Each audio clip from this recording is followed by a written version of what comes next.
What is going on, ladies and gentlemen? We are back again with another unexpected video, and this one is all about Jason. But of course, before we get into it, let's start off by giving a big massive shout out to every single person that is a member of the freaking channel, and every single person that is a member of Patreon, where you can find all of our unrestricted content that we could never ever upload onto YouTube. And the link for that is down below in the description. Now, with that being said, when it comes to Jason himself in particular, this is the young man. Did I just say man? This is the young boy, well, boy and young, same thing, you douchebag. Well, this is the specimen that decided to have a whole hissy fit about Kaylin taking epidural during her time in hospital when she was going through severe pain whilst in labor as she prepared to give birth to their newborn son, Xavier. Now, here's the thing. Because of his actions, he decided to, well, give us a cheeky little delayed response.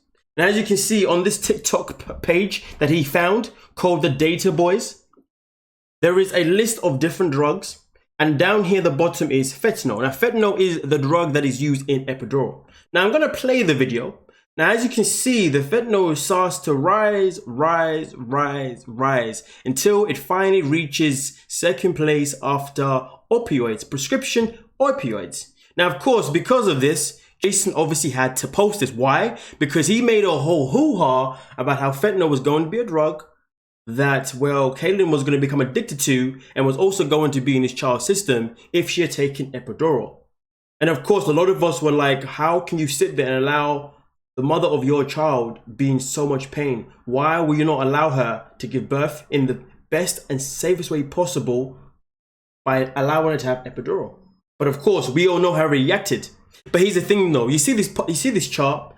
As smart as he thinks he was being, and we know that Jason is not a smart specimen in any kind of way, he decided to add these things to the post. And people wondered why I freaked out as my girlfriend in labor getting fent pumped in her for hours without her permission. Ladies and gentlemen, let's talk about this part here where he says without her permission. From what I remember, this had nothing to do without her permission. It was you that was stopping her from having epidural, even though Kaylin was asking and begging him for hours if she could finally have epidural because she was in severe pain, and also educating him on the fact that in her family, pregnancies have never been easy. Pregnancies have actually always been challenging, and every single woman in her family tree, from what I remember, had been in severe pain when it came to childbirth. But Jason said, well, in my family, it's always been good as anything else, so you'll be fine. Saying it as if him and Kaylin share the same blood. Saying as if him and Kaylin share the same family tree, when they don't. And that just shows you the levels of stupidity that comes out of this guy's specimen's mouth. I'm so rude, I'm so mean, but Jason's rude anyway, so it is what it is. But anyway, let's get back into it again. Now, of course, the post itself talks of, and then he continues by saying, fun fact, it can stay in baby's system for weeks after causing illness too. Sorry, I was caring for my family. I mean, listen, let's break down the whole post itself in particular. Let's start from pretty much the title. The title says, US deaths by drug overdose running total by year.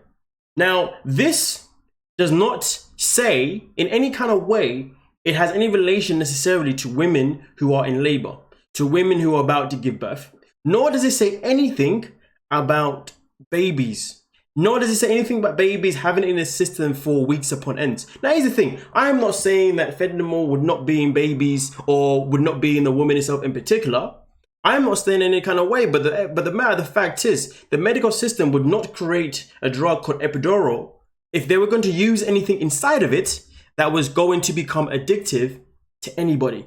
Because if they did that, that would obviously get a lot of them in trouble. Like, come on, let's use our brain cells. I know, of course, none of us trust the system, and we always think the system is always doing some funky, which they predominantly are, but it doesn't necessarily mean that, well, that's always going to be the case. And as far as I'm concerned, there's no way that they're going to be running a drug they've been using for years upon years to help women give birth in the most painless way possible, if possible, if it was going to involve having a drug that was going to become addictive. And to make it worse, to be more important, to be more direct, a drug that was actually going to take the life of a woman that was of a woman in general. You see what I'm saying? So this chart is absolutely irrelevant, absolutely stupid. And also, let's not forget, he got this from a group or peoples from TikTok. Now, I'm not saying the data boys are promoting anything that is incorrect, because of course what they've posted has nothing to do with Jason's argument. Jason's just using them to prove his argument that he hasn't proven, because as you can tell, I'm breaking it down for him still being stupid. But we know Jason loves to go to the internet for information. We see him on Google quite often, and even Google lied to him. Even Google made him look stupid. But hey, you see with Jason, you see, he believed because he's now 18 or probably 19 now, and because he's now a father, it means that he's an adult and he's mature and he doesn't need to listen to nobody apart from his phone, where he gets all of this data from and backup from, that a lot of us can just sit and say, without me getting Google or without me getting any kind of data in any kind of way, I can tell you flat out, you're a moron. I can tell you flat out, you're wrong. I can tell you flat out that you are a narcissistic, selfish, I can't say the next thing that I'm thinking here, of a human being. So to be honest with you, this is absolutely pathetic. So to be fair, he can talk about why he freaked out, and he can justify him freaking out. He can justify him behaving like a child, him behaving the way he did. But the matter of fact is, this post doesn't justify a single thing, because it does not back up anything to do with women in labor, and also has nothing to do with babies. And also, most importantly, he talks about being pumped for hours.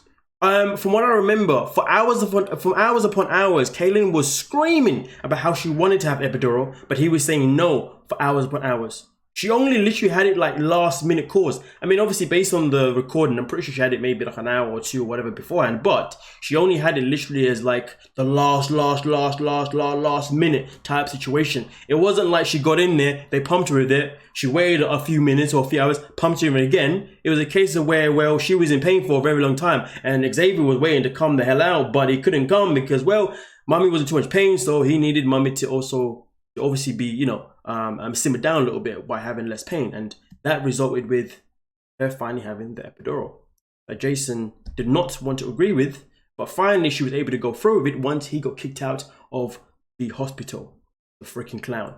But nonetheless though, you let me know what you're thinking, okay? When you look at this post itself in particular, do you think this post defends him in any kind of way? And let's not forget though, this post is only identifying fentanyl by itself, has a drug by itself. It does not say anything about epidural. It doesn't say anything about fentanyl being involved with epidural.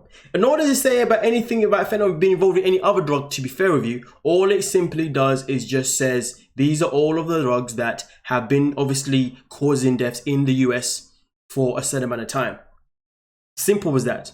But there's nothing to do with epidural in any kind of way. Just because fentanyl's in it, it doesn't mean that, And again, I can only trust that doctors are going to use and nurses are going to use the epidural in the most safest way possible, because of course, they would not want to be taking a life. I'm pretty sure when you go to law school and when you go to medical school, you take an oath to save, you take an oath to save every single life, no matter the life. That is your oath for the rest of your life as long as you are in the medical system. So why they would give out a drug in the medical system that would actually take someone's life makes no sense. But of course though, the medical system does have its flaws. I'm not denying that or deflecting away from that in any kind of way. But either way though, Jason, you, funny guy. Like, subscribe, and I'll catch you guys in the comment section. Peace.